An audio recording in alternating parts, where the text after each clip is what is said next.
The little girl stood alone in the middle of a crowded city park, trembling with tears as strangers walked past without stopping. At the same moment, Eliza Hart glanced at the time on her phone and felt her heart sink. Her dream job interview was only 20 minutes away, and she was already running late. She had spent months preparing for this opportunity, knowing it could change her life forever. Every instinct told her to keep walking. Yet one look into the frightened child's blue eyes made her stop. That single decision would cost her the interview she had fought so hard to earn, but it would also begin a journey that no amount of money could have bought. If you believe kindness, forgiveness, hope, and second chances can change lives, please take a moment to like this video, leave a comment, share it with someone you care about, and subscribe to our channel so our community can continue sharing stories that inspire hearts around the world. Eliza had spent the last 3 years rebuilding her life after losing both her parents within months of each other. Medical bills had consumed every dollar they had saved, forcing her to sell the family home and move into a tiny apartment above an old bookstore. Every morning she worked part-time at a neighborhood cafe before applying for office positions that promised a better future. The interview that morning represented more than employment. It represented dignity, stability, and the chance to finally stop worrying about whether she could pay next month's rent. The little girl wore an expensive yellow dress, but her face was streaked with tears and dirt. She looked no older than 6. She clutched a small stuffed rabbit so tightly that its ears had almost been pulled loose. Eliza knelt beside her, offering a gentle smile instead of questions that might frighten her even more. Slowly, the child admitted she had wandered away after chasing a butterfly and could no longer find her father. Eliza checked the time again. 15 minutes remained before the interview. She could still leave the girl with nearby security officers, but something inside her refused. Children remembered who stayed with them when they were scared. She walked hand in hand with the little girl through the park, asking security guards and visitors if anyone had reported a missing child. They searched playgrounds, walking trails, and fountains beneath the warm afternoon sun. 10 minutes became 20. 20 became 40. Every passing minute carried her dream job farther away. Finally, a frantic man in an expensive navy suit came sprinting toward them, his face pale with fear.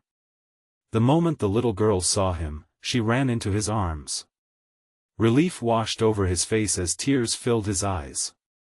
He thanked Eliza repeatedly, but she only smiled and quietly walked away before he could offer anything else. Only after reaching the bus stop did she realize the interview had ended nearly an hour earlier. That evening, Eliza sat alone in her apartment, staring at the untouched folder containing copies of her resume. For the first time in months, hopelessness settled heavily on her shoulders. She wondered if kindness had simply been another luxury that struggling people could no longer afford. The following morning, she returned to the cafe where she worked. Her manager apologized because business had slowed, forcing him to reduce everyone's hours. The news felt like another door closing. Just after lunch, a sleek black sedan stopped outside the cafe. Several professionally dressed individuals stepped inside. Customers turned to stare as an elegant older gentleman entered with the little girl holding his hand. The child immediately pointed toward Eliza with a bright smile. The gentleman introduced himself as Gregory Winslow, founder of one of the city's largest technology companies. His daughter and son-in-law had died in an accident years earlier, leaving him to raise his granddaughter, Claire. Yesterday had been the first time Claire had wandered away from him, and those terrifying minutes had reminded him how precious every second with family truly was. Gregory explained that security cameras had captured everything. They showed Eliza refusing several opportunities to leave despite clearly being in a hurry herself. They also showed her comforting Claire with patience, warmth, and genuine compassion instead of expecting recognition. Gregory had investigated who she was. He knew she had missed her interview. He knew she lived modestly. He knew she had never been in trouble. Most importantly, he knew she had expected nothing in return for helping a frightened child. Instead of handing her an envelope full of cash, Gregory offered something unexpected. He invited her to interview personally at Winslow Enterprises. Eliza almost declined. She assumed it was simply gratitude disguised as charity. Gregory smiled knowingly and explained that kindness might open a door, but only ability could keep it open. The interview took place the following afternoon inside one of the tallest office buildings downtown. Every executive treated her politely, yet no one hinted she would receive special treatment. The interview panel challenged her with difficult business problems, customer scenarios, and leadership questions. Drawing from years of balancing work, loss, and responsibility, Eliza answered honestly instead of trying to sound impressive. Several executives seemed surprised by her practical thinking. Gregory remained silent throughout. 3 days later, she received a call. She had earned the position. Not because she rescued Claire. Because she had proven she deserved it. The following months transformed Eliza's life. She worked harder than anyone expected, often arriving before sunrise and staying until projects were complete.